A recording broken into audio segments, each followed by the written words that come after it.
નમસ્કાર વિદ્યાર્થી મિત્રો, લિબર્ટી કેરિયર એકેડમીના યુપીએસસી અને જીપીએસસીના વર્ગની અંદર આપ સૌનું હાર્દિક સ્વાગત છે. લાસ્ટ સેશનની અંદર આપણે લોકોએ ચર્ચા કરી હતી અબાઉટ સિકંદર અને ઈરાનિયન આક્રમણ જે ભારત ઉપર થયું હતું. બરાબર, તેના ઘણા બધા ફાયદા હતા, અમુક જગ્યાએ આપણને નુકસાન પણ જોવા મળ્યું. બરાબર, એની પહેલાંના લેક્ચરમાં આપણે નંદવંશની ચર્ચા કરતા હતા. સો નંદવંશની ચર્ચામાં પણ મેં એમ કીધું હતું કે મૌર્યની શરૂઆત જ્યારે થશે ત્યારે ધનાનંદ બહુ કામ કરશે. સિકંદર વખતેના પણ લેક્ચરમાં મેં કીધું હતું કે સિકંદર છે એ ચંદ્રગુપ્ત મૌર્યને મદદ કરશે, મતલબ આખું રાજ્ય ડેવલપ કરવા માટે. સો આપણને એવી જાણવાની ઈચ્છા થાય કે ભાઈ આ આખી સ્ટોરી બની કઈ રીતે. તો હવે આપણે ફાઇનલી શરૂ કરવા જઈ રહ્યા છે the greatest empire of India, ભારતનું વિસ્તારની દૃષ્ટિએ, સ્થાપત્યની દૃષ્ટિએ સૌથી ભવ્ય સામ્રાજ્ય, સૌથી વિશાળ સામ્રાજ્ય, જેને આપણે મૌર્ય સામ્રાજ્ય તરીકે ઓળખીએ છીએ.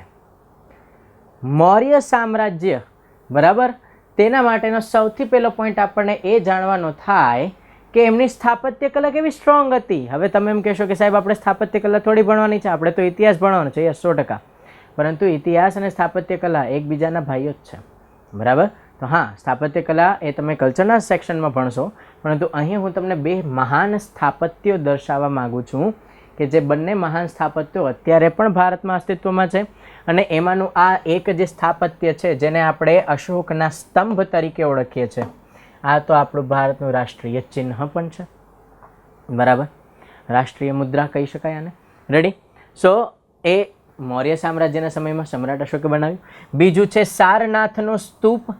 અશોક જે પરમ શિવ ભક્ત હતા, પરંતુ બુદ્ધિઝમને પણ તેમણે ટેકો આપ્યો. તો ભારતનું જે સર્વધર્મ સમભાવનો કોન્સેપ્ટ છે એ પણ અહીં આપણે જોઈ શકીએ છીએ.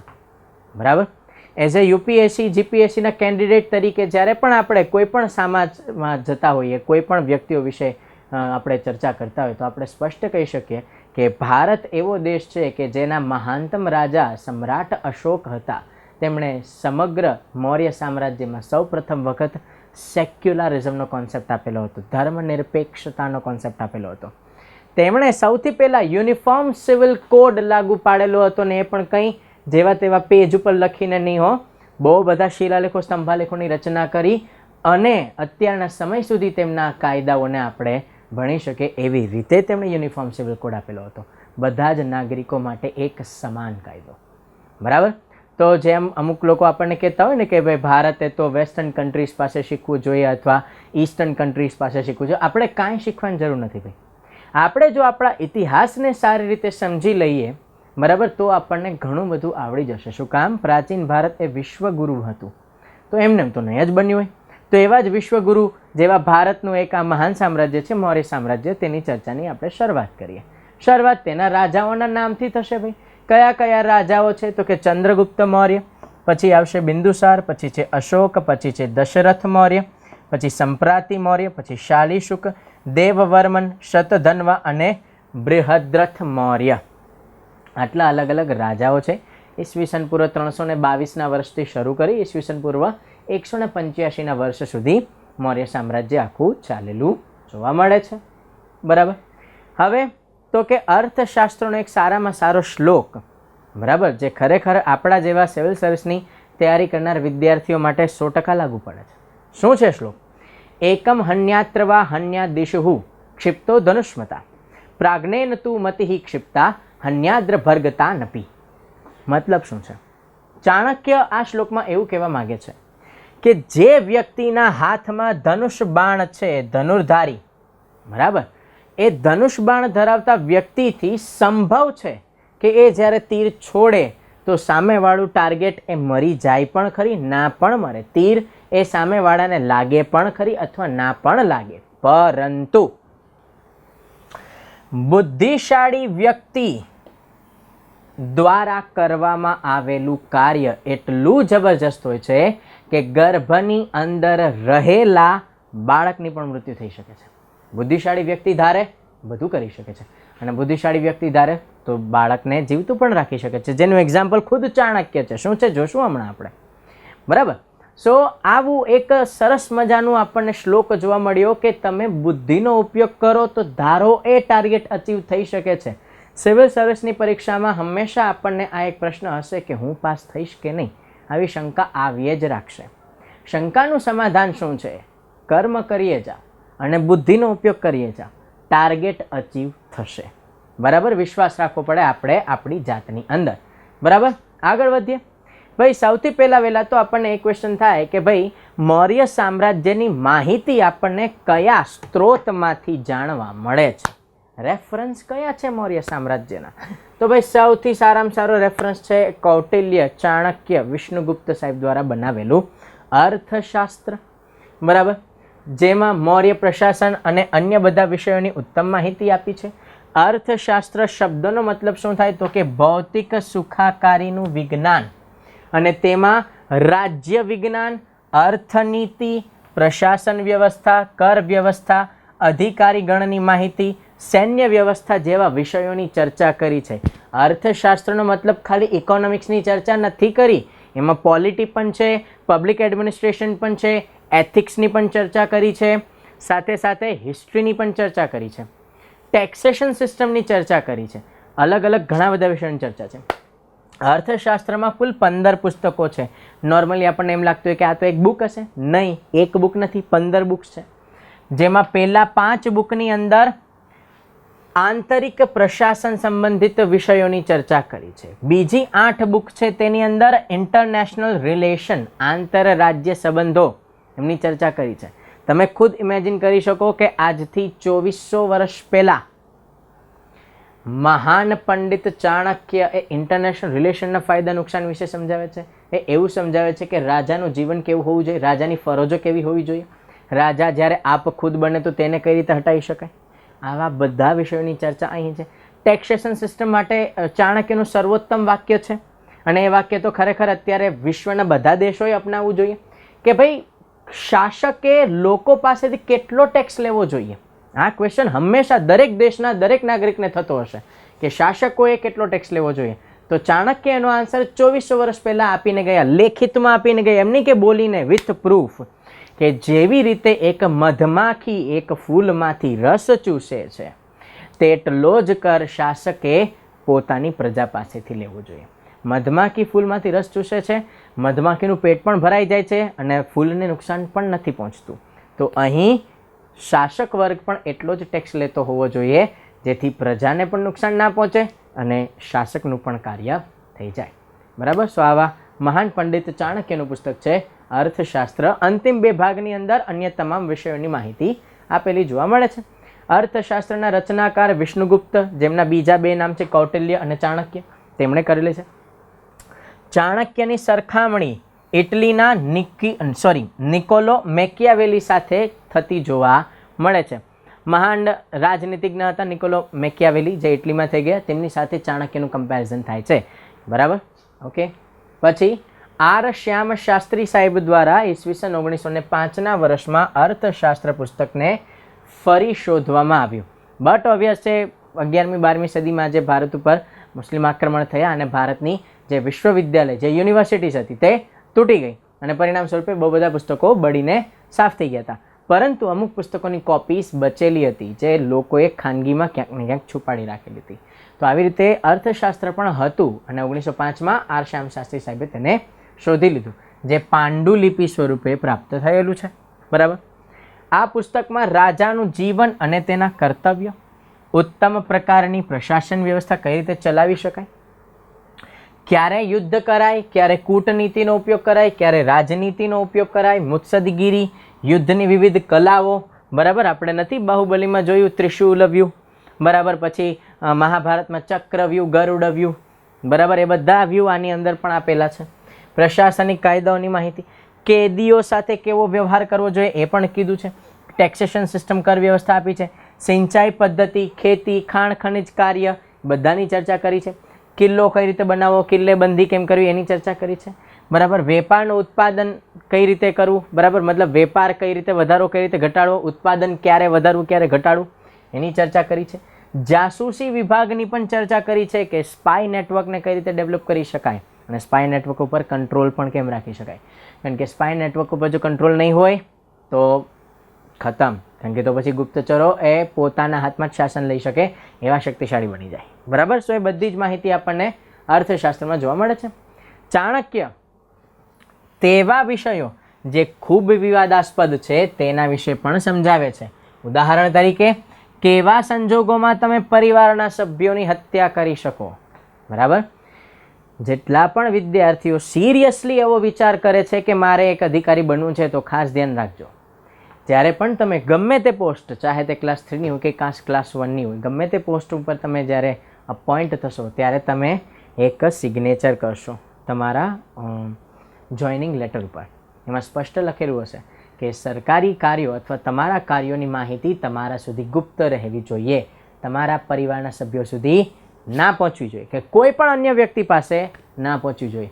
ગુપ્તતાના શપથ, બરાબર, એ પણ તમને લેખિત સ્વરૂપે દેવડાવવામાં આવતા હોય છે. બરાબર. સો વસ્તુ એ જ સમજવાની છે કે જ્યારે પણ અધિકારી બનો એના પછી ઘણી બધી એવી સિક્રેટ માહિતીઓ હશે કે જે તમને ખબર પડશે. જો એ માનો કે મારી પાસે કોઈ એક નેતાની ફાઇલ આવી કે જેણે કૌભાંડ કરેલું છે. બરાબર. હવે એ ફાઇલ આવી છે અને એ ફાઇલમાં એવો રિપોર્ટ કરેલો છે કે કૌભાંડ થયું છે. એ ખરેખર થયું છે નથી થયું એ તો હું ચેક કરી અને પછી આખું આન્સર આપીશ ને. બરાબર. પણ આ ફાઇલ હું મારા ઘરે લઈ જાઉં ને મારા ટેબલ ઉપર મૂકી દઉં ને મારો ભાઈ હોય એણે વાંચી લીધી, બરાબર, મારી બહેન હોય એણે વાંચી લીધી, મમ્મીએ વાંચી લીધી, પછી તો કે બધા ગોસિપ કરવાનું ચાલુ થઈ જાય. પરિણામ સ્વરૂપ પાછળથી મને એમ ખબર પડે કે નહીં ભાઈ એ નેતાએ તો આવું કંઈ કર્યું નહોતું, જે તે વ્યક્તિ આવું કંઈ કર્યું નહોતું, પણ આ ગોસિપ બધી ચાલુ થઈ ગઈ. અને એમાં પણ જો કોઈ મીડિયાવાળા પાસે આ ગોસિપ પહોંચી ગઈ ને ભારતીય મીડિયા પાછું સર્વોત્તમ છે, એના જેવું કોઈ મીડિયા નથી. બરાબર. તો પછી શું થાય કે એ વ્યક્તિનું આખું પોલિટિકલ કેરિયર ખતમ થઈ જાય.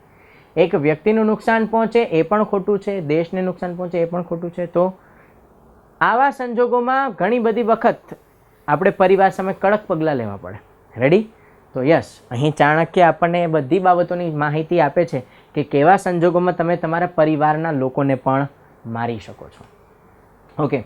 ગુપ્તચરોને સુરક્ષા કઈ રીતે આપવી? બેસ્ટ એક્ઝામ્પલ અક્ષય કુમારભાઈનું મૂવી હતું બેબી. બરાબર. એમાં શરૂઆતમાં જ બતાવ્યું કે એક ભારતીય સ્પાય હતો, ગુપ્તચર હતો, જે પકડાઈ ગયો હતો, તો તેને બચાવવા અક્ષય કુમાર 5 મિનિટમાં ત્યાં પહોંચી ગયા હતા. તો સ્પાય નેટવર્ક એટલું સ્ટ્રોંગ હોવું જોઈએ, ગુપ્તચરને કઈ રીતે બચાવવા જોઈએ, બધું જ આપણને અહીંથી પણ શીખવા મળે છે. આખા ગુપ્તચર તંત્રને કઈ રીતે ચલાવવું એ પણ કહે છે. કયા સમયે સંધિઓ કરવી જોઈએ અને કયા સમયે સંધિઓ તોડવી જોઈએ. બરાબર. ભાઈ 2015-16નો વર્ષ હતો, ત્યારે ચાઇનાના સાથે આપણા સંબંધો સારા હતા, તો ત્યાંના રાષ્ટ્રપતિ આવ્યા જિનપિંગ, તો એને આપણે અમદાવાદમાં પણ લાવ્યા અને હિચાવ્યા પણ ખરી. પણ ત્યારે શું હતું? ત્યારે સંધિ કરવાની હતી, કારણ કે ફોરેન ડાયરેક્ટ ઇન્વેસ્ટમેન્ટ આવતું હતું. So that is perfectly okay. પણ હવે અત્યારે જ્યારે ચીન થોડું વાયડું થાય છે, બરાબર, તો આપણે શું કરવાનું થાય? તો કે એને નુકસાન પહોંચાડવાનું થાય, તો એની એપ્લિકેશન્સ બંધ થતી હોય કે બીજા કંઈ પણ અલગ અલગ ઘટનાક્રમ થતા હોય, તો એ બધા યોગ્ય છે. તો એ પણ અહીં આપણને શીખવાડવા મળે છે. મંત્રીઓ ઉપર પણ ક્યારે જાસૂસી કરવી જોઈએ? 2012, બરાબર, ત્યારે બહુ બધા મંત્રીઓ, બહુ બધા મોટા મોટા અધિકારીઓ, ઉદ્યોગપતિઓના ફોન રેકોર્ડ થવા લાગ્યા હતા. અને ફોન રેકોર્ડના પરિણામ સ્વરૂપે તો પછી 2G સ્પેક્ટ્રમને, કોલગેટ સ્પેક્ટ્રમને, બરાબર, જે કોલસાનું કૌભાંડ થયું હતું, આ બધું અલગ અલગ ઘણું બધું આપણને જોવા મળ્યું. બરાબર. આપણે એમાં તો પડતા નથી, પણ આવી પણ માહિતી આપણને ચાણક્યએ અર્થશાસ્ત્રમાં આપેલી છે કે ક્યારે મંત્રીઓ ઉપર તમે નજર રાખો. અર્થશાસ્ત્ર પછી મૌર્ય સામ્રાજ્યની વધારે માહિતી ક્યાં મળે છે? તો કે મેગસ્થનીસના પુસ્તક ઇન્ડિકામાં. મેગસ્થનીસ સાહેબ કોણ છે? તો કે ભાઈ ભારતના ઇતિહાસના પિતા ગણાય છે. મેગસ્થનીસ સાહેબ કોણ છે? તો કે સેલ્યુકસ નિકેટરના રાજદૂત છે, જે ઈસવીસન પૂર્વ 304ના વર્ષમાં ભારત આવ્યા હતા અને ઈસવીસન પૂર્વ 299માં જતા રહ્યા હતા ફરી પાછા પોતાના દેશ સિરિયામાં. બરાબર. એ સેલ્યુકસ નિકેટરના રાજદૂત હતા, 5 વર્ષ સુધી રહ્યા હતા અને ભારતમાં ફર્યા અને ભારતની અંદર જે કંઈ પણ ઘટનાઓ હતી, જે કંઈ પણ તે સમયના લોકો હતા, એના ઉપર આખા પુસ્તકની રચના કરી, જે પુસ્તકનું નામ છે ઇન્ડિકા. બરાબર. હવે આ જે ઇન્ડિકા પુસ્તક છે એ અત્યારે અસ્તિત્વમાં નથી. જીપીએસસી 2018ની પ્રિલિમ્સનો આ સવાલ હતો કે મેગસ્થનીસના પુસ્તક ઇન્ડિકા માટે નીચેના વિધાનો ચકાસો અને તેમાંથી સાચા વિધાનો જણાવો. અત્યારે ઇન્ડિકા પુસ્તક ફિઝિકલી અસ્તિત્વમાં નથી, પરંતુ ઇન્ડિકા પુસ્તક ઉપરથી અન્ય ઇતિહાસકારોએ પોતાના પુસ્તકોની રચના કરી છે. એરિયાના છે, સ્ટ્રેબો છે, પેરિપ્લસ છે, એવા ઘણા બધા ઇતિહાસકારો હતા કે જેમણે પોતે ઇન્ડિકા પુસ્તકનો રેફરન્સ લીધો અને એમની અંદર જે ડેટા હતા ભારત માટેના, બરાબર, એ બધા પોતાના પુસ્તકમાં પણ લખ્યા. સો એ બધા પુસ્તકો અવેલેબલ છે. રેડી? તો એ પુસ્તકોના આધારે આપણને ખબર પડે છે કે ભાઈ ઇન્ડિકામાં આવી આવી માહિતી લખેલી હતી. બરાબર. મેગસ્થનીસ ના પુસ્તક છે ઇન્ડિકા. બરાબર. એ કોણ હતા? તો કે સેલ્યુકસ નિકેટરના રાજદૂત હતા અને તેમણે ભારતની યાત્રા કરી હતી અને આ પુસ્તકની રચના પણ તેમણે જ કરી હતી. પરંતુ અત્યારે આ પુસ્તક અસ્તિત્વમાં નથી. ભારતીય ઉપમહાદ્વીપની ભૂગોળની ચર્ચા છે આ પુસ્તકમાં. ભારતની જમીન, ભારતની આબોહવા, ભારતની વનસ્પતિ, ભારતના પ્રાણીઓ, પક્ષીઓ, એમની ચર્ચા છે. ખાસ કરીને હાથી અને ઘોડાની માહિતી આપવામાં આવી છે. ભારતમાં કઈ કઈ વસ્તુઓનું ઉત્પાદન થાય છે, પ્રશાસન વ્યવસ્થા કેવી છે, સમાજ વ્યવસ્થા કેવી છે, તેની પણ ચર્ચા જોવા મળે છે. મહાન લોકોની લોકકથાઓ પણ ઇન્ડિકામાં આપણને જોવા મળે છે. આ છે મેગસ્થનીસ સાહેબ, જે સેલ્યુકસ નિકેટરના રાજદૂત હતા અને ભારતની યાત્રા તેમણે કરેલી હતી. બરાબર. ઓકે. હવે ડિડોરસ એ ઇતિહાસકાર છે જેણે એલેક્ઝાન્ડર ધ ગ્રેટના ભારત આક્રમણની ચર્ચા કરી. તેના પુસ્તકમાં પણ ઇન્ડિકાની માહિતી મળે છે. સ્ટ્રેબો, જેણે ભારત અને ઈરાનના ભૂગોળની માહિતી આપી, એના પુસ્તકમાં પણ ઇન્ડિકાની માહિતી મળે છે. પ્લિની, એરિયન, એવા પણ લેખકો છે જેમ એમના પણ પુસ્તકોમાંથી આ મેગસ્થનીસ અને ઇન્ડિકા પુસ્તકની માહિતી આપણને જોવા મળે છે. બરાબર. આ બધી જ ચર્ચા આપણે કરી અત્યારે. ગ્રીક ઇતિહાસકાર એવું કહે છે કે ભારતના લોકો ભગવાન કૃષ્ણના ભક્ત છે. આનો સીધો મતલબ એ થયો કે જ્યારે મેગસ્થનીસ આવ્યા હતા એ જ સમયથી ભાગવત સંપ્રદાય પોતાનો પ્રભાવ વધારવાનો શરૂ કરી ચૂક્યો હતો. બરાબર. બીજું કે ભારતના લોકો ઈમાનદાર છે અને ઉચ્ચ નૈતિકતાના સિદ્ધાંત ધરાવે છે. બરાબર. ભારતના લોકો કેવા છે? તો કે ભાઈ સારું અને સાચું જીવન જીવનારા લોકો છે. બરાબર. કોઈની સાથે છેતરપિંડી નથી કરતા, પણ આર્થિક રીતે અત્યંત સમૃદ્ધ છે. ફાઇનાન્શિયલી ખૂબ સ્ટ્રોંગ છે. કેમ? એક્સપોર્ટ આપણે કરતા જ હતા ભાઈ. સિંધુ ખીણમાં પણ કરતા હતા, વૈદિકમાં પણ કરતા હતા એક્સપોર્ટ, તો અત્યારે પણ એક્સપોર્ટ કરતા જોઈએ. પછી ભારતના લોકોએ ક્યારેય દુકાળને જોયો જ નથી. તો યસ, ખેતર પાણીને બધું સારું હશે, આબોહવા વરસાદ સારું હશે. ત્યારે તો આપણે કંઈ ગાડીઓ નહોતા ચલાવતા, પ્રદૂષણ નહોતા ફેલાવતા, તો આબોહવા પણ સારી અને વ્યવસ્થિત હતી. ખેતરો મોટા અને લીલાછમ છે. અને જ્યારે પણ યુદ્ધ થાય તે સમયે યુદ્ધ ખેતરોથી દૂર જ લડવામાં આવે છે. ભાઈ એ સમયના રાજાઓ એટલા સારા હતા કે એકબીજા સામે લડાઈ કરો, ડઝન મેટર, કંઈ વાંધો નહીં, પણ ભાઈ વસ્તુઓને નુકસાન ના પહોંચવું જોઈએ, સામાન્ય નાગરિકોને, ખેડૂતોને નુકસાન ના પહોંચવું જોઈએ. તો એનું ધ્યાન પણ રાખતા હતા. મતલબ યુદ્ધના નિયમો સારા હતા. પછી આથી ભારતમાં ખાવા પીવાની વસ્તુઓ એકદમ ભરપૂર હતી. આપણા વડીલો કહેતા હોય ને કે ભાઈ જૂના સમયમાં તો ભારતમાં તો કે દહીં દૂધની નદીઓ વહેતી હતી. તો એનો મતલબ એ નહીં કે ચલો અહીંયાથી એક મહીસાગર નદી થાય છે કે જ્યાં દૂધ આખું વહે છે, એમ ના હોય ભાઈ. પણ દૂધ દહીંની જરા પણ અછત નથી. અત્યારે જે દૂધ નોર્મલી 50 રૂપિયા લીટર થઈ ગયું છે, બરાબર, એના બદલે એ સમયે એટલું બધું દૂધ સસ્તું હતું. બરાબર. આપણે એમ પણ જોઈ શકીએ કે કૃષ્ણ ભગવાનનો સમય ચાલતો હતો એ સમયે, તો ભાઈ લોકો દૂધ, દહીં, માખણ એમને એકબીજાને ફ્રીમાં ખવડાવી દેતા હતા. બરાબર. કોઈ પૈસા નહોતા લેતા. સો આ રીતે તે સમયે ખાવા પીવાની વસ્તુઓ ભરપૂર હતી. આ શબ્દો મેગસ્થનીસના છે અને જે ભારતની પરિસ્થિતિને સ્પષ્ટ કરે છે. ભારતીય સમાજને 7 ભાગમાં વિભાજિત કરેલો હતો. અહીંથી તમે એ સમજી શકો કે વૈદિક સભ્યતાના સમયમાં જે વર્ણાશ્રમ વ્યવસ્થા શરૂ થઈ હતી, જે ઉત્તર વૈદિક કાળનો સમય આવતા સુધીમાં વર્ણાશ્રમ વ્યવસ્થા કર્મના આધારિત ના બદલે જન્મના આધારિત થઈ ગઈ, જેનો વિરોધ 16 મહાજનપદની શરૂઆતમાં ઈસવીસન પૂર્વ 600ના સમય આજુબાજુમાં બુદ્ધિઝમ, જૈનિઝમ સહિતના અન્ય બીજા 60 ધર્મો દ્વારા થયો. જો કે બીજા 60 ધર્મો ફરી પાછા વૈદિક ધર્મની અંદર જોડાઈ ગયા, પણ બુદ્ધિઝમ, જૈનિઝમ કન્ટિન્યુ રહ્યા. તો આ આખી જે ઘટના બની, એ ઘટનાએ ભારતીય સમાજ ઉપર એક બહુ મોટી છાપ પાડી, પ્રભાવ પાડ્યો, જેના પરિણામ સ્વરૂપે 4 વર્ણવાળી વર્ણાશ્રમ વ્યવસ્થા તૂટી ગઈ અને 7 વિભાગના લોકો થઈ ગયા. કયા હતા 7 વિભાગો? બ્રાહ્મણો અને શ્રમણો. બ્રાહ્મણ એટલે તો સમજી ગયા કોણ છે? તો કે વૈદિક સભ્યતામાં જે લોકો પૂજાપાઠ કરાવતા હતા એ જ બ્રાહ્મણો છે. બરાબર. પછી શ્રમણ કોણ છે? તો કે બુદ્ધિઝમ, જૈનિઝમના સાધુ સાધ્વીઓ. બરાબર. કે શ્રમણ શબ્દનો મતલબ થાય અલગ અલગ જગ્યાએ જઈ અને ધર્મનો પ્રચાર કરનારા સાધુઓ, સાધ્વીઓ, એને શ્રમણ કહેવાય, જે બુદ્ધિઝમ, જૈનિઝમના હતા. બ્રાહ્મણો પણ હતા અને આ લોકો પણ હતા. પછી ખેડૂતો અને શ્રમિક લોકો છે, એ બીજો વિભાગ છે. પછી શિકારીઓ છે અને પશુપાલકો છે, એ ત્રીજો વિભાગ છે. હવે તમે એમ કહો સાહેબ અશોક સમ્રાટે તો કીધું હતું ને કે શિકાર કરવા ઉપર પ્રતિબંધ છે. હા, 100% કીધું હતું પ્રતિબંધ છે, પણ ભાઈ ખેતરની અંદર સિંહ ભાઈ ઘૂસી ગયા હોય તો એને ભગાડવો તો પડશે ને, અને નહીં ભાગ્યો તો પછી એને મારવોય પડશે. બરાબર. તો અમુક વખતે જ્યારે મનુષ્યની સુરક્ષા માટે ફરજિયાત રીતે પ્રાણીઓને મારવા પડે એના માટે પણ કોક તો જોઈએ ને. બરાબર. બાહુબલી મૂવીમાં કેમ આપણા પેલા દેવસેના મેડમના સાથે જ એક ભાઈ રહેતા હતા, બરાબર, અને એ ભૂંડનો શિકાર કરવા ગયા હતા, બસ એની જ જેમ અહીંયા પણ ફરજિયાત શિકાર કરવા જવું પડે અમુક વખતે, બરાબર. તો બસ એના માટે શિકારીઓ હતા, પશુપાલકો હતા, કારીગરો હતા, વેપારી પણ હતા, સૈનિકો હતા, પ્રશાસનિક અધિકારીઓ અને ગુપ્તચરો હતા, રાજાના સૈનિકો, અંગરક્ષકો પણ હતા. મજાની વાત એ છે કે મૌર્ય સામ્રાજ્યના જેટલા રાજાઓ થઈ ગયા તે બધાએ પોતાના અંગરક્ષકો તરીકે સ્ત્રીઓને રાખેલી હતી.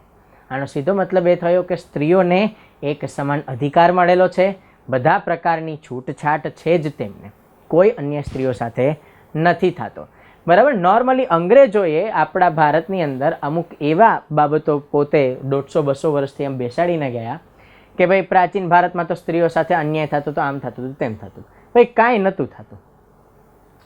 આવું આપણે એમને નથી બોલતા, ખુદ અંગ્રેજોના પૂર્વજો મેગસ્થનીસ એના પુસ્તકમાં લખે છે, બરાબર, કે રાજાના અંગરક્ષકો સ્ત્રીઓ હતી. તો આનો સીધો મતલબ એ થયો કે સ્ત્રીઓને તમે આર્મીમાં પણ રાખી હશે, એમને તમામ પ્રકારની ફિઝિકલ ટ્રેનિંગ આપી હશે, એમની બુદ્ધિશક્તિને ડેવલપ કરી હશે, બરાબર, એડમિનિસ્ટ્રેશન સમજી શકતી હશે, રાજનીતિ સમજી શકતી હશે. તો ક્યારે આ બધું સમજી શકે? શિક્ષણના આધારે. તો શિક્ષણ બધાને મળતું હતું, બરાબર. કેન્દ્રીય શિક્ષણ નીતિ હતી. જ્યારે આપણે યુનિવર્સિટીઝ વાળો પોઈન્ટ ભણશું ભારતના પ્રાચીન વિશ્વવિદ્યાલયો, ત્યારે આની વધારે સારી ચર્ચા કરશું. તો આ 7 અલગ અલગ અંગો હતા, બરાબર, અને એમાં આખો ભારતીય વર્ગ વિભાજિત થયેલો જોવા મળે છે. હવે ફાઇનલી આપણે એ ચેપ્ટર ઉપર આવીએ છીએ કે જે ચેપ્ટરને આપણે સમજવું છે, અને એ છે મૌર્ય સામ્રાજ્યની શરૂઆત કેવી રીતે થઈ. તો હું તૂટેલા ટુકડાઓને અત્યારે જોડવાનું કામ કરું છું. પહેલો ટુકડો કયો હતો? તો કે આપણે નંદવંશ વખતે જોયું હતું કે ધનનંદ છે જે પોતે બહુ મોટી તાકાતવર સેના ધરાવે છે, અને એની સેનાના ડરથી તો સિકંદર પણ ભાગી જતા હોય છે. ધનનંદ કોણ હતા? મહાપદ્મનંદના સૌથી મોટા અને યોગ્ય પુત્ર હતા, અને પોતે રાજા પણ બન્યા, પરંતુ હતા ઘમંડી, અભિમાની, લોકો ઉપર અત્યાચાર પણ કરતા હતા. પરંતુ જ્યારે ખુદ ધનનંદ શિષ્ય તરીકે તક્ષશિલા વિશ્વવિદ્યાલયમાં ભણતા હતા તો તેમના ગુરુ હતા ચણક ઋષિ, અને ચણક ઋષિના દીકરા એટલે કે ચાણક્ય, જેમનું મૂળ નામ હતું વિષ્ણુગુપ્ત, બરાબર. તો એ વિષ્ણુગુપ્ત ચાણક્ય છે એ ધનનંદના મિત્ર હતા. તો હવે આ પહેલો ટુકડો. બીજો ટુકડો આપણે સિકંદરમાંથી લીધો હતો કે સિકંદરના સમયે સિકંદરે જ્યારે ભારત ઉપર આક્રમણ કર્યું ત્યારે ચાણક્યને ઇસ્યુ થયો કે ભારતીય સમાજને કઈ રીતે બચાવો. આ બંને ટુકડાને ભેગા કરીએ છીએ. પરિસ્થિતિ કેવી બની? ધનનંદ બાળક હતા, ચાણક્ય બાળક હતા, બંને ભેગા ભણ્યા, બંને ભેગા મોટા પણ થયા, યુવાન થયા પછી ધનનંદ ચાલ્યા જાય છે પાટલીપુત્ર, એ રાજા બની જાય છે મગધના, અને ચાણક્ય વિષ્ણુગુપ્ત જે હતા તે પોતાના પિતાની જેમ જ તક્ષશિલા વિશ્વવિદ્યાલયના આચાર્ય બને છે. અહીંથી આપણને ફરી પાછો એવો સવાલ થાય કે તક્ષશિલા વિશ્વવિદ્યાલય કોણે બનાવી? તો આન્સર છે ભગવાન રામના નાના ભાઈ રાજા ભરતે બનાવી હતી તક્ષશિલા વિશ્વવિદ્યાલય. ભરત રાજા હતા, એમના દીકરા હતા તક્ષ, અને તક્ષના નામ ઉપરથી આખું નગર વસાવ્યું તક્ષશિલા, અને તક્ષશિલા વિશ્વવિદ્યાલય પણ વસાવવામાં આવી. તક્ષશિલા વિશ્વવિદ્યાલય અત્યારે કયા સ્થળે છે? આધુનિક પાકિસ્તાનના રાવલપિંડી શહેરની બાજુમાં આવેલી છે. વર્લ્ડ હેરિટેજ સાઇટ તરીકે છે, પાકિસ્તાનની વર્લ્ડ હેરિટેજ સાઇટ છે, બરાબર. ઓકે. તક્ષશિલા વિશ્વવિદ્યાલય કયા વિષયો માટે ફેમસ હતી? તો કે ભાઈ એ પ્રશાસન વ્યવસ્થા, નીતિશાસ્ત્ર, અર્થશાસ્ત્ર, બરાબર, પછી વૈદિક ધર્મ, એ બધા જ વિષયો માટે આખી ફેમસ હતી તક્ષશિલા યુનિવર્સિટી. આગળ એમનું ચેપ્ટર આવશે ત્યારે અલગથી જોઈ લઈશું. ઓકે. હવે તક્ષશિલા એ રાવલપિંડી પાકિસ્તાનમાં છે, અને પાકિસ્તાન તે સમયે ગાંધાર દેશ તરીકે ઓળખાતું હતું, બરાબર. તો હવે આ જે ગાંધાર દેશ છે તેના રાજા હતા આંભીકુમાર, અને જ્યારે સિકંદરે ભારત ઉપર આક્રમણ કર્યું તો આંભીકુમારે તો શરણાગતિનો સ્વીકાર કર્યો હતો. પરિણામ સ્વરૂપે ચાણક્ય જે તક્ષશિલા યુનિવર્સિટીના આચાર્ય છે, બરાબર, તેમને ટેન્શન થયું કે ભારતીય સમાજ અને ભારતીય સંસ્કૃતિને, ભારતના લોકોને કોણ બચાવશે? આંભીએ તો શરણાગતિ સ્વીકાર કરી લીધી. રાજા પુરુષોત્તમ એટલે કે રાજા પુરુ, જેને ગ્રીક નામ પોરસ તરીકે ઓળખવામાં આવે છે, એ તો પોતે હારી ગયા હતા સિકંદરની સામે. તો આવા ટાઈમે ભારત દેશને એક કરવા માટે, ભારત દેશને બચાવવા માટે ચાણક્યને યાદ આવ્યા તેમના મિત્ર મગધ સમ્રાટ ધનનંદ. ઓકે.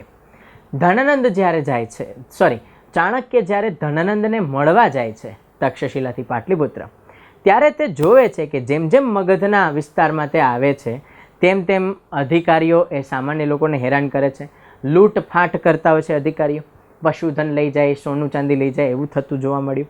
લોકોને અયોગ્ય રીતે દંડ મળતા એ પણ જોવા મળ્યા. બરાબર. જ્યારે પાટલીપુત્ર શહેરમાં પ્રવેશ કર્યો ત્યારે તો જોયું કે પાટલીપુત્ર શહેરની ધોમધોમ સાહેબી જોરદાર છે, પણ લોકોને આકરી સજા મળે છે, એ પણ નાનામાં નાના ગુના માટે. બરાબર. તો અંદરથી દુઃખ થયું ચાણક્યને, પણ ચાણક્યનો મૂળ ઈરાદો અત્યારે સિકંદરની સામે ધનનંદને લઈ જવાનો હતો.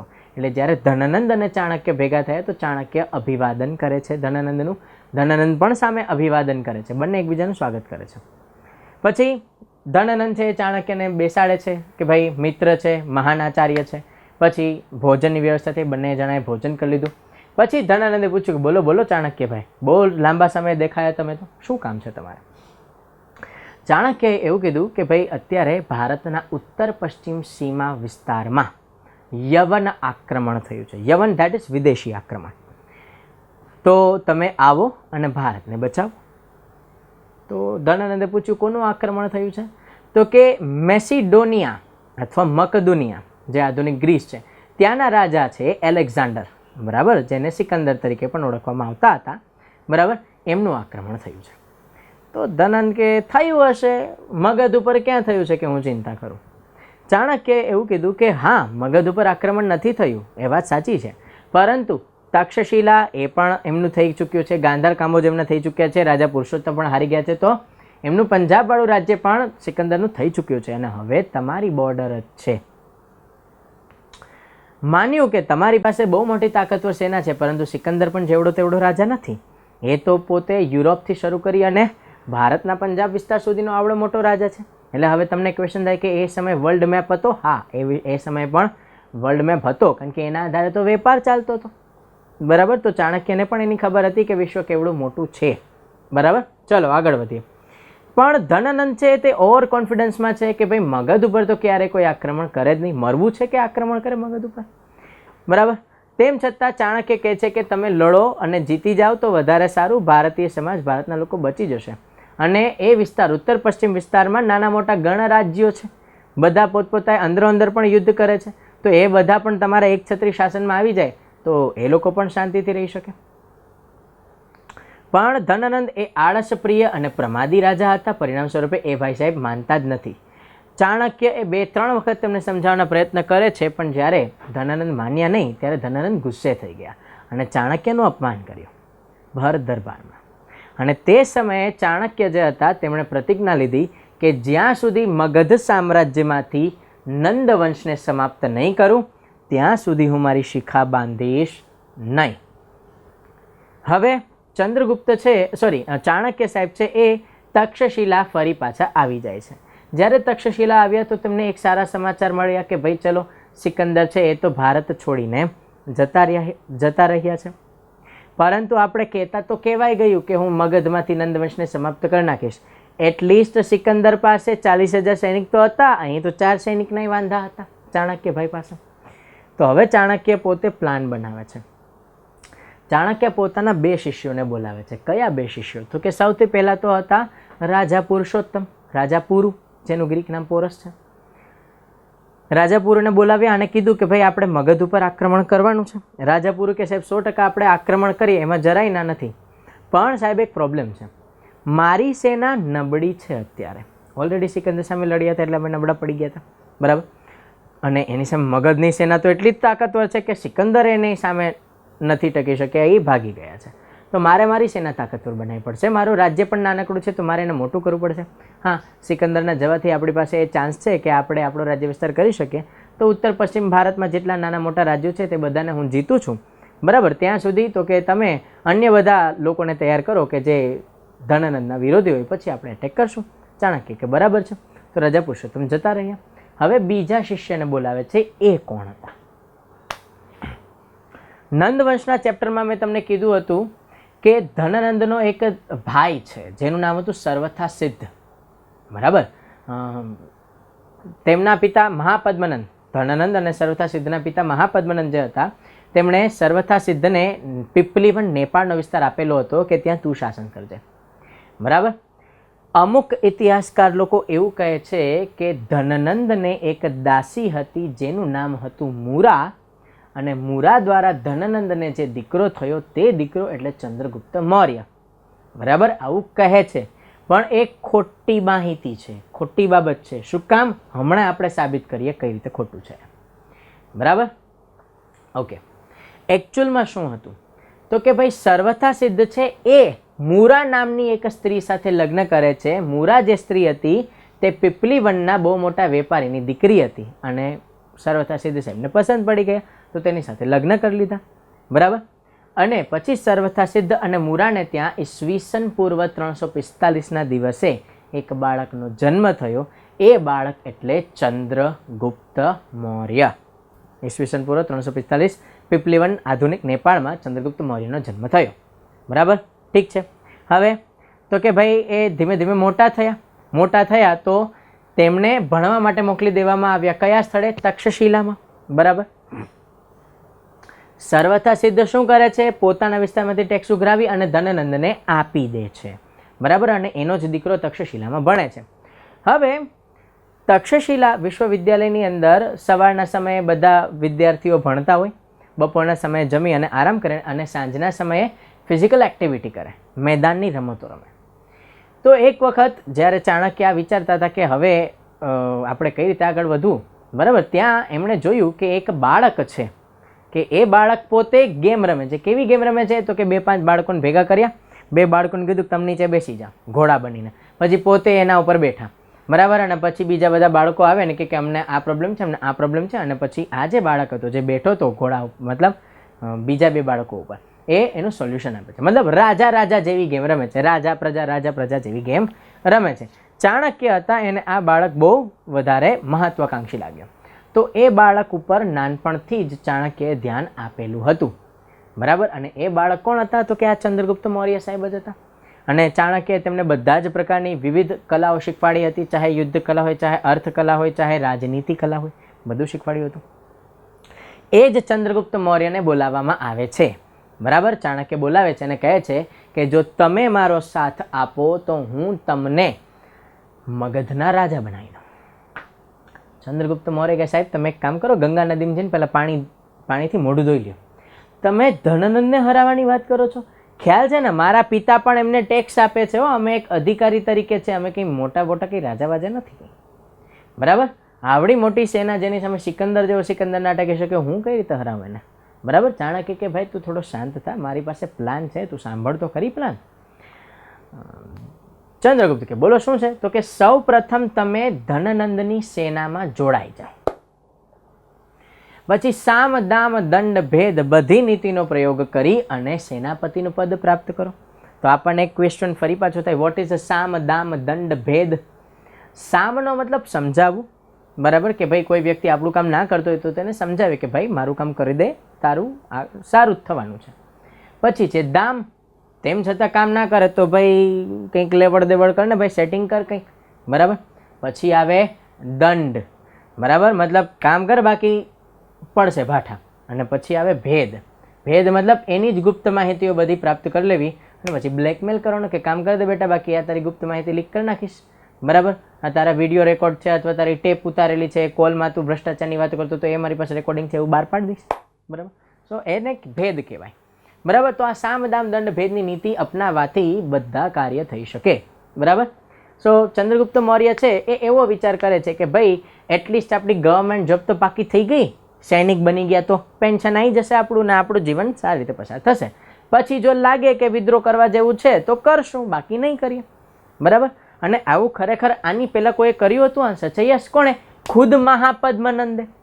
બરાબર, એમણે પણ પહેલાં સામાન્ય સૈનિક તરીકે પોતાની કારકિર્દી શરૂ કરી, પછી સેનાપતિ બન્યા, પછી તો કે ઉજ્જૈનને સંભાળ્યું, પછી તો કે કાલ અશોક જે એમના પિતા હતા એમને સમજાવવાની કોશિશ કરી.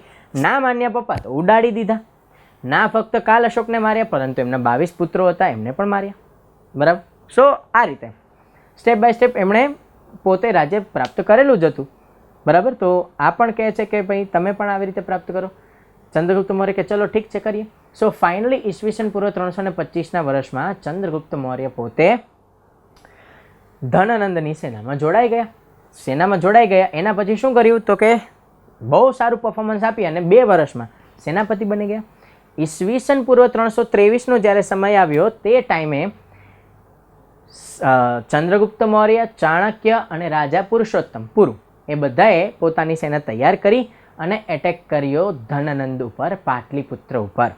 ધનનંદ અને ચંદ્રગુપ્ત મૌર્ય વચ્ચે લડાઈ પણ થઈ અને આરામથી ધનનંદભાઈ યુદ્ધ જીતી ગયા. ચંદ્રગુપ્ત મૌર્ય હારી ગયા. ભાઈ ફર્સ્ટ ટ્રાય હતી, બરાબર, સ્વતંત્ર લડાઈની. ફર્સ્ટ ટ્રાયમાં જીતી જાય તો બહુ મોટો ઇતિહાસ બની જાય, પણ ઇતિહાસ તાત્કાલિક ના બને, ધીમે ધીમે બને. ચલો કંઈ વાંધો નહીં, સેકન્ડ ટ્રાય કરી ચંદ્રગુપ્ત મૌર્ય, પણ સેકન્ડ ટ્રાયમાં પણ હારી ગયા. એટલે હવે ચંદ્રગુપ્ત મૌર્ય વિચાર કરે છે કે કરવું તો કરવું શું. અને ત્યાં પાછા આપણા રાજા પુરુષોત્તમ આવી ગયા, રાજા પુરુ. એમણે કીધું ચાણક્યને કે ગુરુદેવ, તમે મારા ગુરુ છો, તમે 2 વખત તો મારાથી બનતા બધા પ્રયત્ન કર્યા, પણ હવે જો ધનનંદને ખબર પડી કે હું તમને મદદ કરું છું તો એ મારું નાનું એવું રાજ્ય છે એ પણ ખતમ કરી નાખશે. તો આઈ એમ સોરી સાહેબ, હવે હું તમને મદદ નહીં કરી શકું. ચાણક્ય પણ સમજે છે ભાઈ બધાની પોતપોતાની કંઈક ને કંઈક મજબૂરી હોય જ છે. એમાં પણ રાજા પુરુષોત્તમ પાછો રાજા હતો, એટલે એની પ્રજા તરફ અને પ્રજાની સુરક્ષા તરફ પણ કંઈક તો કાર્ય હોય જ, બરાબર. ઓકે, તો એમને જવા દે છે. પણ હવે ચંદ્રગુપ્ત ચાણક્યએ ફાઇનલ વોર કરવાની હતી કે જો આ વખતે યુદ્ધ જીતી ગયા તો જીતી ગયા, બાકી તો કે મરી જ જવાના છે પછી તો. સો અલગ અલગ વિદ્વાન વ્યક્તિઓને ચંદ્રગુપ્ત ચાણક્ય મળવા જતા હતા અને પછી સ્ટ્રેટેજી પ્લાન કરતા હતા કે વોર કેમ કરવી. એક વખત એ લોકો જંગલમાંથી પસાર થતા હતા, કૌશાંબી શહેર તરફ જતા હતા, જંગલમાંથી પસાર થતા હતા. રાત પડી ગઈ તો આદિવાસી લોકોને ત્યાં રાત્રે રોકાવા જાય છે. આદિવાસી લોકો પણ ખુશ થઈ ગયા કે વાહ વાહ, આપણે ત્યાં બ્રાહ્મણ અને ક્ષત્રિય રોકાવા આવ્યા તો સારું જ છે. તો બંને માટે ભોજનની વ્યવસ્થા કરી, બંનેને ભોજન કરવા માટે બેસાડ્યા, સાથે આદિવાસીઓના બાળકો પણ ભોજન કરવા માટે બેઠા. ભોજનની શરૂઆત થઈ ત્યારે આદિવાસી બાળકો હતા એ પોતે નાની એવી ચીસ પાડે છે. એમના માતાએ પૂછ્યું કે શું કામ ચીસ પાડી બેટા? તો કીધું કે માતા, ફૂડ એ જે ખોરાક છે, ભોજન છે, એ ગરમ છે. ત્યારે જે આદિવાસી સ્ત્રી હતી તે પોતાના બાળકોને સમજાવે છે કે થાળીમાં વચ્ચેથી ભોજન ના લે, તું આજુબાજુમાંથી ભોજન લઈ અને ખાવાનું ચાલુ કર. ધીમે ધીમે એ ફૂડ ઠંડુ પડી જશે ને પછી આપણે જમી શકશું. તો ખબર નહીં, કદાચ આપણા ચંદ્રગુપ્ત ચાણક્ય મિન્ટોસ ખાઈને જ બેઠા હશે તો દિમાગ કી બત્તી જલી. શું થયું ભાઈ? શું ભૂલ કરતા હતા ચંદ્રગુપ્ત ચાણક્ય કે તે લોકો એટેક કરતા હતા પાટલીપુત્ર ઉપર, સેન્ટર ઉપર, કેન્દ્ર ઉપર, જ્યાં ધનનંદ પાસે રાજકોષ છે, જ્યાં ધનનંદના વફાદાર સેનાપતિઓ સૈનિકો છે, જ્યાં ધનનંદના વફાદાર વેપારીઓ છે, બરાબર. સો ધનનંદને હરાવવો હોય તો ધનનંદની શક્તિ ઘટાડવી પડે, શક્તિ ઘટાડવા માટે તેની ઇન્કમ ઘટાડવી પડે, બરાબર. તો હવે ચંદ્રગુપ્ત ચાણક્યએ ત્રીજું આક્રમણ કર્યું, પરંતુ પાટલીપુત્ર ઉપર નહીં, પાટલીપુત્રના આજુબાજુના વિસ્તાર ઉપર. અને આજુબાજુનો બધો વિસ્તાર જીતી લીધો, પોતાના કબજામાં લઈ લીધો, બરાબર. અને પછી શું કર્યું? તો કે હવે જે આપણા ચંદ્રગુપ્તભાઈ હતા એ શાંતિથી છાવણી નાખીને બેસે છે. પાટલીપુત્રની અંદર કોઈ જઈ ના શકે, પાટલીપુત્રની બહાર કોઈ આવે તો એને પકડીને ચંદ્રગુપ્ત મારી નાખે છે. ધનનંદે એમ કે ભાઈ આ 15-20 દિવસનો ખેલ હશે, બરાબર, થોડા દિવસો પછી આ બધા જતા રહેશે. પણ 1 મહિનો થયો, 2 મહિના થયા, 3 મહિના થયા, 4 મહિના થયા, ચંદ્રગુપ્ત ચાણક્ય એ છાવણીને છોડતા જ નથી. હવે આ 4 મહિના દરમિયાન ફરક શું પડી ગયો કે પાટલીપુત્રની અંદર ખાવા માટેનું ભોજન નથી, ઘોડાઓનો ઘાસચારો ખાલી થઈ ગયો. હા, ગંગા અને સોણ નદીના કિનારે છે પાટલીપુત્ર, કુસુમપુરી, એટલે પીવાનું પાણી મળતું હતું, પણ એકલા પાણીથી કંઈ જીવન જીવાય નહીં. હા, સોના ચાંદીના દાગીના, સોના ચાંદીના સિક્કા ને એ બધું અઢળક હતું, પણ એ તો ખવાતું છે નહીં. પરિણામે શરૂઆતમાં જે સૈનિકો અને સેનાપતિઓ ધનની લાલચમાં ધનનંદ સાથે રહ્યા હતા, એ જ સેનાપતિઓ અને સૈનિકો ભોજનની મજબૂરીએ ચંદ્રગુપ્ત મૌર્ય તરફ થઈ જાય છે. આમ ચંદ્રગુપ્તની સેના ધીમે ધીમે વધવા લાગી, ધનનંદ નબળા પડવા લાગ્યા. હવે ફાઇનલી જ્યારે યોગ્ય સમય લાગ્યો ચંદ્રગુપ્તને, ત્યારે ત્રીજી વખત આક્રમણ કર્યું ચંદ્રગુપ્ત ચાણક્યએ ધનનંદ ઉપર. ધનનંદને પકડી અને મારી નાખવામાં આવ્યા. ફાઇનલી નંદવંશ સમાપ્ત થઈ ગયો અને શરૂ થયો મગધ સામ્રાજ્યનો ચોથો, પરંતુ ભારતનો સૌથી વિશાળ રાજવંશ મૌર્ય વંશ, બરાબર. મૌર્ય વંશના પ્રથમ રાજા બની ગયા ચંદ્રગુપ્ત મૌર્ય, અને પોતાના પ્રધાનમંત્રી કોને બનાવ્યા? તો કે પોતાના ગુરુ ચાણક્ય, વિષ્ણુગુપ્ત સાહેબને. રાજમહેલ ઉપર કબજો કર્યો, રાજકોષ ઉપર કબજો કર્યો. રાજમહેલની બાજુમાં એક સરસ મજાનો બગીચો હતો, અને આપણા ચંદ્રગુપ્ત મૌર્ય ભાઈ આ બગીચામાં ફરવા જાય છે ત્યારે એક મેડમ સાથે ભટકાઈ ગયા. ભાઈ ઇતિહાસ છે, મેડમો ના હોય તો ઇતિહાસ રસપ્રદ જ નહીં બને, બરાબર.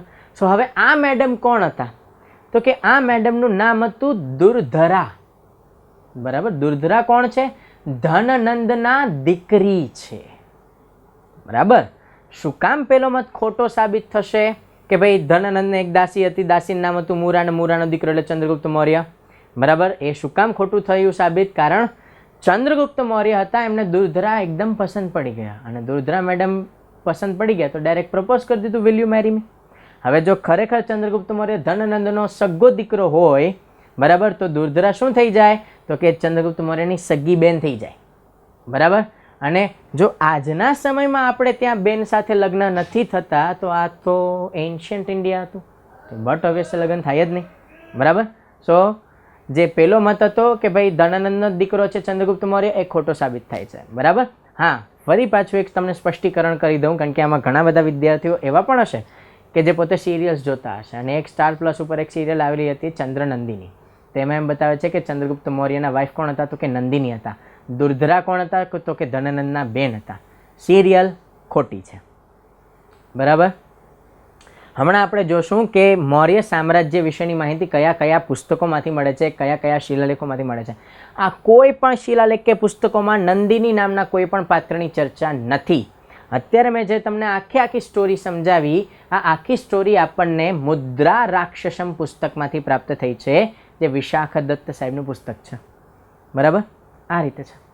તો ઇતિહાસને પાકો કરવા માટે, એક્ઝામ માટે સિરિયલ્સ કે મૂવીઝને ક્યારેય પણ ઓથેન્ટિકેટ નહીં માનવાના ભાઈ. બરાબર. પછી ભલે ગમે એ વ્યક્તિ બનાવતો હોય, એકતા કપૂર મેડમ બનાવે કે આશુતોષ ગોવારીકર બનાવે, ખોટું જ બનાવે છે. ઓથેન્ટિસિટી એ લોકો આપતા જ નથી, અને એ હું સાબિત કરીને આપું તમને. તમે કોઈ પણ સિરિયલ અથવા કોઈ પણ મૂવી જોશો તો એની પહેલાં એક ડિસ્ક્લેમર આવશે. ખાસ કરીને ઐતિહાસિક સિરિયલો કે મૂવી પહેલાં ડિસ્ક્લેમર આવે ને, ડિસ્ક્લેમરને વાંચવું આખું. તમે એમ કહો સાહેબ એ 3 થી 4 સેકન્ડ માટે આવતો હોય ક્યાંથી વાંચીએ? ભાઈ આપણે મૂવી જોતા ને, મૂવીને પોઝ કરી નાખવાનું અને પછી ડિસ્ક્લેમર વાંચવાનું. એમાં સ્પષ્ટ એ લોકો કહે છે કે અમે પહેલાંના સમયમાં બનેલી ઘટનાઓમાંથી ફક્ત પ્રેરણા લીધી છે, ક્યોંકિ સાસ ભી કભી બહુથી વાળી પ્રેરણા નહીં. બરાબર. અમે પ્રાચીન સમયની બનેલી ઘટનાઓમાંથી ફક્ત પ્રેરણા લીધી છે. કથાને મનોરંજક બનાવવા માટે અમે આમાં ઘણી બધી કથા વસ્તુને બદલી શકીએ, ઘણા નવા પ્રસંગો ઉમેરી શકીએ, પાત્રોના નામ બદલી શકીએ. બરાબર. બધું અમે કરી શકીએ. શું કામ? ભારતના બંધારણની 19મી કલમની સબ આર્ટિકલ નંબર 4 છે, જેમાં વાણી સ્વતંત્રતાના અધિકારો છે, અને એમાં મીડિયા રાઇટ્સ આપેલા છે. બરાબર. એમાં એવું કીધું છે કે ભાઈ કથાને તમે કથા સ્વરૂપે, મનોરંજક કથા સ્વરૂપે દર્શાવવા માટે અમુક બધું ચેન્જ કરી શકો. બરાબર. એટલા માટે જ મોહેન્જો-દાળોની ભાષા નથી ઉકેલાણી, પણ આશુતોષ ગોવારીકર સાહેબે આખું મોહેન્જો-દાળો મૂવી બનાવી નાખ્યું. બરાબર. એકચ્યુઅલમાં ચંદ્રગુપ્ત મૌર્ય અને દુર્ધરા કોણ છે? હસબન્ડ વાઇફ છે, પરંતુ એકતા કપૂર મેડમ એને તો કે ફઈ અને ભત્રીજોઈ બનાવી દે છે. બરાબર. એકતા કપૂર મેડમ બહુ અલગ જ વ્યક્તિ છે, આપણે એમના વિશે કોઈ ટીકા ટિપ્પણી નથી કરવી, બટ પ્રેક્ટિકલી સ્પષ્ટ કહી દઉં, હિસ્ટ્રીને સિરિયલ્સ અને મૂવીઝમાંથી કરવા ગયા તો માર્ક્સ નહીં મળે. બરાબર. પુસ્તકોમાંથી કરવું જોઈએ, કારણ કે એમાં ખોટું હિસ્ટ્રી બતાવી દે છે. બરાબર. ખાસ કરીને જે જોધા અકબર મૂવી બનેલું હોય કે સિરિયલ બનેલી હોય, એ અતિશય ફેક વસ્તુઓ જ છે એમાં. બરાબર. એક નાનકડો પ્રસંગ કહીને પછી આપણે મૌર્ય વંશ ઉપર આગળ વધી જઈએ. જોધા અકબર સિરિયલમાં એવું બતાવે છે કે જોધાબાઈએ કડવા ચોથનું વ્રત અકબર માટે કરેલું હતું, પણ જો તમે ખુદ કડવા ચોથના વ્રતની હિસ્ટ્રી ગોતો કે આ વ્રત શરૂ ક્યારે થયું, તો એમાં સ્પષ્ટ બતાવે છે કે ઔરંગઝેબ જ્યારે રાજપૂતો ઉપર બહુ આક્રમણ કરે છે, તે સમયે રાજપૂત સ્ત્રીઓ પોતાના પતિના લાંબા આયુષ્ય માટે આ વ્રત કરવાની શરૂઆત કરે છે. પણ ઔરંગઝેબના સમયમાં શરૂ થયું હતું કડવા ચોથનું વ્રત, ત્યારે અહીંયા અકબરના સમયમાં બતાવી દીધું. અકબર, જહાંગીર, શાહજહાં, ઔરંગઝેબ ચોથી પેઢીએ છે, પણ તેમ છતાં બતાવી દીધું. મતલબ ટીઆરપી કે લીએ કુછ ભી કરેગા. આગળ વધીએ આપણે. બરાબર. ચલો. સો ચંદ્રગુપ્ત મૌર્ય છે એ ફાઇનલી રાજા બને છે. પછી દુર્ધરા મેડમ તેમને મળ્યા બગીચામાં, તો દેખાવડા અતિશય હતા અને રાજાને ગમે એ રાણી, એટલે ડાયરેક્ટ પ્રપોઝ કર્યું. હવે દુર્ધરા મેડમ મૂંઝાણા કે લગ્ન કરવા કે ના કરવા. બરાબર. તો આ સમયે દુર્ધરા મેડમે એવો જોયું કે ભાઈ એકચ્યુઅલમાં જો હું લગ્ન નહીં કરું ચંદ્રગુપ્ત સાથે તો શું થશે? તો કે રાજમહેલની બહાર નીકળો, પોતે કમાવો, પોતે રસોઈ બનાવો, પોતાનું મકાન બનાવો, ચલો ગમે એની સાથે લગ્ન કરો, પણ રાજા જેવી ફેસિલિટી તો નહીં જ મળે. બરાબર.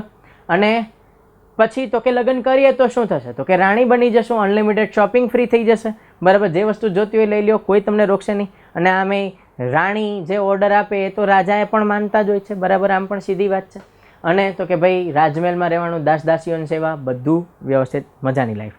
પછી એક વિચાર એ પણ આવ્યો કે જેણે પપ્પાની હત્યા કરી એની સાથે જ લગ્ન કરવાના. તો એની સામે જવાબ એ કે પપ્પા એ થોડા સીધા હતા. આપણે અત્યારે તો ફક્ત કલ્પના જ કરવાની રહે. ઉદાહરણ તરીકે માનો ધનાનંદે ચાણક્યની વાત માની અને સિકંદર સાથે લડાઈ કરી નાખી હોત તો જીતે જ કોણ? તો કે ધનાનંદ જ જીતી જાય. જો ધનાનંદ જીતી જાય તો તમે ઇમેજિન કરો ધનાનંદના રાજ્યની શરૂઆત ક્યાંથી થાય? મ્યાનમાર, બર્માથી શરૂ થાય અને ક્યાં પહોંચે? છેક યુરોપ, ઇટલી અને ફ્રાન્સ સુધીનો વિસ્તાર. ઇમેજિન કરો કેવડું મોટું રાજ્ય થઈ જાત. તો કદાચ એમ ઇતિહાસ બની ગયો હોત કે ભારતે ઇંગ્લેન્ડ ઉપર 2000 વર્ષ સુધી રાજ કર્યું. થઈ શકે, કુછ ભી હો સકતા હૈ ભાઈ, બરાબર. તો આવી સુવર્ણ તક એ ધનાનંદ ગુમાવી દે છે. તો આપણા જીવનમાં આવેલી પણ આવી કોઈ પણ સુવર્ણ તકને ગુમાવી જોઈએ નહીં, પૂરેપૂરી ઇન કેશ કરી લેવાની, બરાબર. આગળ વધીએ, બરાબર. તો દુર્ધરા મેડમ પણ વિચાર કરે છે કે પિતાએ પણ ચાણક્ય સાથે ઝઘડો કર્યો તો એટલે તો આ બધો પ્રોબ્લેમ થયો, અને પપ્પા ક્યાં જીવતા છે અત્યારે કે મને ખીજાવા આવશે તે શું કામ લવ મેરેજ કરી નાખ્યા, બરાબર. સો દુર્ધરા મેડમે હા પાડી દીધી કે કરી લઈએ લગ્ન. ચાણક્ય ભાઈ પણ તૈયાર થઈ ગયા કે હા કંઈ વાંધો નહીં ભાઈ, શિષ્યને લગ્ન કરવા છે કરાવી દઈએ. તો ચાણક્ય કન્યાદાન કરી નાખ્યું, બરાબર. Okay, so finally Chandragupta Maurya રાજા પણ બની ગયા અને ચાણક્ય પ્રધાનમંત્રી બની ગયા, બરાબર. ચલો, આજે આપણું સેશન છે તેને આ સ્ટોરી સાથે હું અહીં અટકાવું છું. નેક્સ્ટ સેશનમાં આપણે જ્યારે ફરી પાછા ભેગા થઈએ ત્યારે આપણે ચંદ્રગુપ્ત મૌર્ય, ચાણક્ય, એમની અલગ અલગ બધી પોલિસીસ, મૌર્ય વંશની માહિતી કયા પુસ્તકોમાંથી મળે છે એ બધી જ ચર્ચાને આગળ લઈ જશું, બરાબર. ત્યાં સુધી સારામાં સારી તૈયારી કરો, એના માટે ઓલ ધ બેસ્ટ. ફરી પાછા ભેગા થઈએ નેક્સ્ટ સેશનની અંદર, બરાબર. Thank you very much.